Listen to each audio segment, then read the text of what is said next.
विद्यार्थी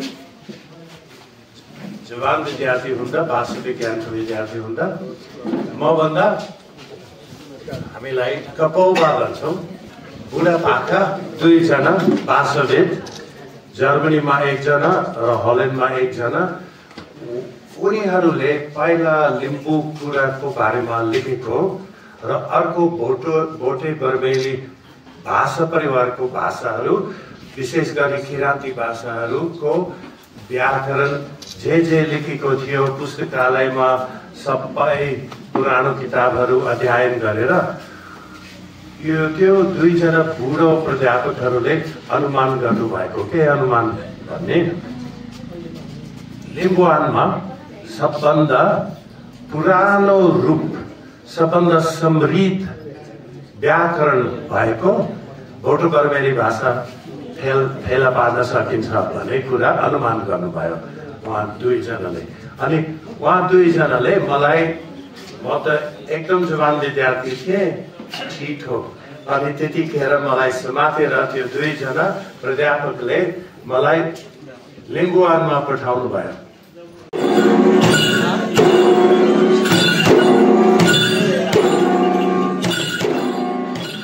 भोट बर्मेली भाषा परिवार अन्तर्गत पर्ने समृद्ध लिम्बू भाषाको व्याकरण शास्त्रीय विविधताबारे आफ्ना अग्रजबाट सुनेका प्रोफेसर जॉर्ज भान ड्रिम 2039 सालमा तेह्रथुमको मयङलुङ आइपुगे। मयङलुङ बजारमा त्यस्ताका फाटाफुट्टा लिम्बू जाति अधिकांश ग्रामीण क्षेत्रमा बसोबास गर्थे। काठमाडौँबाट लिम्बू समुदाय खोज्दै तेह्रथुम आइपुगेका उनी मयङलुङ बजारमा डेरा लिएर बस्न थाले। भाषा सिक्न गाउँमै नपुगी नहुने भएपछि उनी तम्फुला झरे। तेह्रथुमको तम्फुलामा 6 महिना लिम्बू भाषाको अध्ययन गरी तयार गरेको लिम्बू भाषाको व्याकरण a grammar of Limbu based on the Phedap dialect of the old Limbu heartland बुधबार प्रोफेसर जॉर्जले लोकार्पण गरेका छन्। प्रमुख अतिथि जगदम्बा प्रकाशनका प्रमुख कनकमणि दीक्षितका साथै मयङलुङ नगरपालिकाका नगर प्रमुख सञ्जय कुमार तुमाम्फे, लालीगुराँस नगरपालिकाका प्रमुख अर्जुन बाबु माबोहाङ, मेङछ्याम गाउँपालिकाका अध्यक्ष यादव बहादुर खापुङ साथै छथर गाउँपालिकाका अध्यक्ष सन्तोष तिगलाले पुस्तक विमोचन गरे। कार्यक्रममा प्रोफेसर जॉर्जले भाषा सिक्न तेह्रथुम आउँदाका अनुभव सुनाए। म यता आएर मलाई त पहिलादेखि नै हिन्दी आयो भाषा चाहिँ, तर नेपाली त भर्खर सिकेको थिएँ। अनि म काठमाडौँ पुगेर लिम्बूहरू कहाँ बस्छन् भनेर मान्छेहरू सोद्धा त कसैलाई थाहा रहेनछ काठमाडौँमा। त्यतिखेर पञ्चायती काल 2039 सालमा म काठमाडौँमा यताउता हिँड्दा मैले फेला पारेँ। 1 जना मान्छे उहाँले मलाई बताउनु भयो तेह्रथुम ताप्लेजुङ त्यहाँ जानुहोस्। म गएँ। यहाँ तेह्रथुममा आउँदा म मान्छेहरूसँग भेटेको, म एउटा डेरा लिएर बसेको। म मान्छेहरूसँग सोद्धा कहाँ छ लिम्बूहरू? लिम्बूहरू यहीँ नै बस्छन्। तर बजारमा बाहुन छेत्री नेवारहरू धेरै थियो। सबैजना मसँग नेपाली कुरा गर्थ्यो, खास कुरा। अनि जब म लिम्बू मान्छेसँग भेट भयो अनि म एकदम जवान हुनसक्छ उनीहरूले मलाई हेर्दा यो बच्चा किन यहाँ खोज्न आएको हाम्रो तेह्रथुममा भनेर सोचेर त्यति वास्तव गरेनन् मलाई।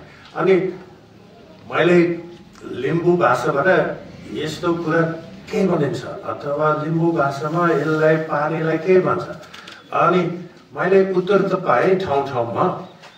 तर प्राय जसो जुन लिम्बूहरू बजारमा थिए उनीहरू नभ जिल्ला पञ्चायतमा एउटा मुख्य काम अफिसियल बिजनेस गर्न आएको थियो, नभ उनीहरू आफ्नो काम भ्याएर एकदम गाउँतिर फर्केर जाँदै थियो।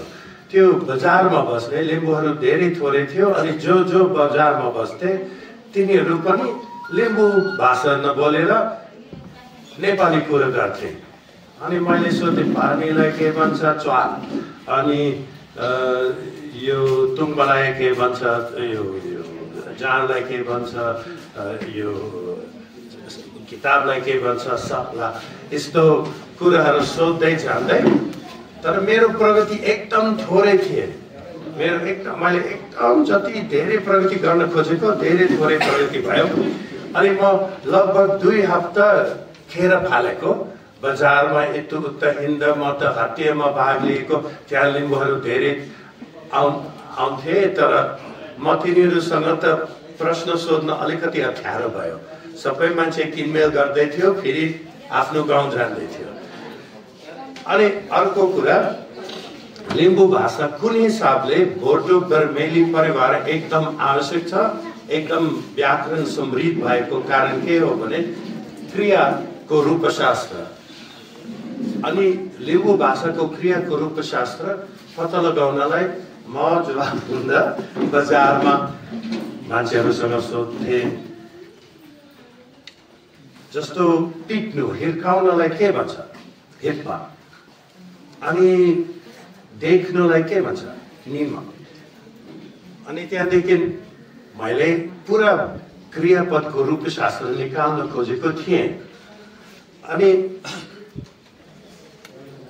उसो भए मैले त्यो मान्छेलाई हिर्काएँ कस्तो हुन्छ भनेर अनि सबै बजारमा बस्ने लिम्बूहरूले समय थिएन हिपमा त सोध्नु भएको अब अर्को कुरा सोध्नुहोस् हिपमा त थाहा छ फेरि मैले उनलाई हिर्काएको थियो त नसोध्नुहोस् अर्को नयाँ कुरा सोध्नुहोस् अनि वास्तवमा लिम्बूको दन त्यही हो अनि एकजना थियो यहाँ उपस्थित एकजना जवान लिम्बू हो मलाई हेर्दै थियो बजारमा मेरो प्रगति अथवा मेरो प्रगति नभएको अवस्था हेरेर अध्ययन गरेको त्यो मान्छे यता उता हिँड्दै सबै कुरा सोध्दै कुनै प्रगति नगरेको किनभने हामीलाई सबै थाहा छ हिपमा मात्रै होइन मैले उसलाई हिर्काएँ हिप्तुङ हुन्छ मैले तिनीहरूलाई हिर्काएँ हिप्तुङ सिंह हुन्छ उसले मलाई हिर्कायो हिप्ताङ हुन्छ अनि तिनीहरूले मलाई हिर्कायो मेप्ताङ हुन्छ अनि तैँले मलाई हिर्काएस् के हिप्ताङ हुन्छ त्यो सबै त्यति धेरै रूप छ त्यति धेरै समृद्ध रूपशास्त्र छ अनि उहाँले मलाई म दिनदिनै एउटा चिया पसलमा जान्थेँ अनि त्यहाँ चिया लिएर लालमोहन खान्थे अनि ऊ मेरो छेउमा आएर यहाँ बजारमा नबस्नुहोस् गाउँमा आउनुहोस् हामी अनि सँगसँगै बसौँ अनि हामी लिम्बू कुरा गरौँ अनि ऊ आफै सोच वासविदको सोच हो मेरो साथी पुरानो साथी याङ सुरुम्बा उहाँको सोच र मेरो सोच वासविदको सोच हो विश्लेषणात्मक तरिकाले सोचेर याङ सुरुम्बेले मलाई भाषा सिकाउनु प्रोफेसर जोर्जले लिम्बू भाषा सिकाउने स्थानीय नारायण प्रसाद पयाङ्गु याङसुम्बा साइलालाई पुस्तक अर्पण गरे उनले यो पुस्तक याङसुम्बाले सिकाएको ग्रामर भएको बताए यो भाषा यो किताब यो व्याकरण यो मैले सिकाएको किताब व्याकरण होइन यो याङसुम्बाले मलाई सिकाएको व्याकरण हो अनि त्यसैले मैले कर्ना ठेप्समेरो पातुङ अनि याले ज्ञान बोक्से लिबोङ नेसी ज्ञान बोक्से अंगाई को म्याङलुङ ओ ट्याङाङ वायाङ अनि याले ज्ञान बोक्से लिबोङ ज्ञान बोक्से अंगा म्याङलुङ ओलाम पेगाङाङ त्यसैले धेरै भयो याद बसेको अनि याक्थुङबा पान अंगा केरेक लिङ्गवा मुछुङ देशुङ अनि त्यो त त्यति ठुलो समस्या होइन तर ठुलो समस्या छ किनभने आवश्यक कुरो के हो भने हेन्जाबेछा नु याक्थुङबा पानिन पापम्पोङ अनि हेन्जाबेछा नु याक्थुङबा पानिन आन बातुम नेन गर याथुङ्गापान मासिङ नेट भाषा हराइन्छ। म फलानो विदेशबाट आएको मान्छे बोले भने मिकफुलाले बोल्यो भने पनि मतलब छैन। तर हामी बच्चाहरूसँग लिम्बू भाषा कुरो गर्नु पर्यो।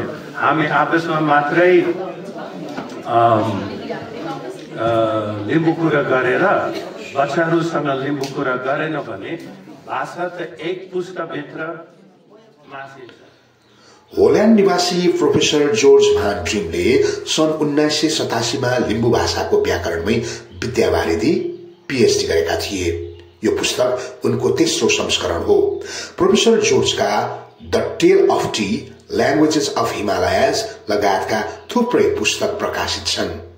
विशेष गरी नेपालमा उनले दुमी भाषा र लिम्बू भाषाको व्याकरणको अध्ययन गरी पुस्तक प्रकाशन गरेका छन्। Penny van den Bartle. Enjabetanu, Yakungapan Abatum. Teo, Aksabanda, Arasik, Banupanekuna.